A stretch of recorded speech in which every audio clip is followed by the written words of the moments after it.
બનાસકાંઠામાં થરાદ સિવાય ચૌધરી ઉમેદવારની જીત મુશ્કેલ। કોંગ્રેસના પૂર્વ ધારાસભ્ય શિવાભાઈ ભુરિયાનો મોટો ધડાકો।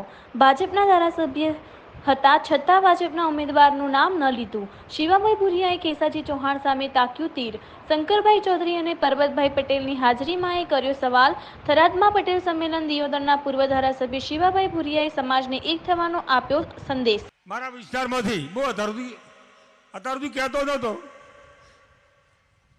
અને મેં અત્યારે આવીને બધાને કીધું આ ચૂંટણીમાં કે તમે રાષ્ટ્રવાદના નોમે તમે એમવાદી છો, હવે વખમમાંથી રાષ્ટ્રવાદના નોમે તમે 2 વોટ લઈ આવો તો ન દાલું અને એક કહેવા નથી ગયા।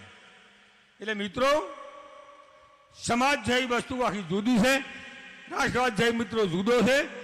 ગમે હું જ્યારે પીવું પડે પીવું પડે, પણ જ્યારે સમાજની વાત આવે ને ત્યારે કોઈ પણ વ્યક્તિને એક હાથથી હાથ મેળાઈ અને ખરેખર હાથે રહી અને પરિણામ કઈ રીતે આવે એ મિત્રો વિચારવું જોઈએ।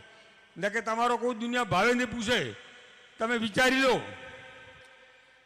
કે કેશિયાથી આખી ચૂંટણીમાં રેખાબેનનું નામ જો નથી તો મારા માર્કેટનું ઉદાહરણ દો। શંકરભાઈ સાક્ષી રેખાબેને બેઠા પૂછો હતો ભાષણ કરવા ઉભા છે ને, કેશિયાજીએ કીધું ભાજપને વોટ આલ દો, રેખાબેનનું વ્યક્તિગત નામ નહોતું લીધું, ઉમેદવાર આ રેખાબેન મારા ઉમેદવાર છે એમ, તો શું એને કોઈ ફેર પાડ્યો? મહાદેવભાઈ ધોધરમની ધારાસભ્ય થઈ ગયો, શું એનો ફેર? શું એને રબારીનો કોઈ ફેર પાડ્યો? આ વખતે એકે રબારી ભાજપ બધા કોંગ્રેસ શું કોઈ ફેર પાડ્યો? તો તમારો શું કોઈ ફેર પાડે?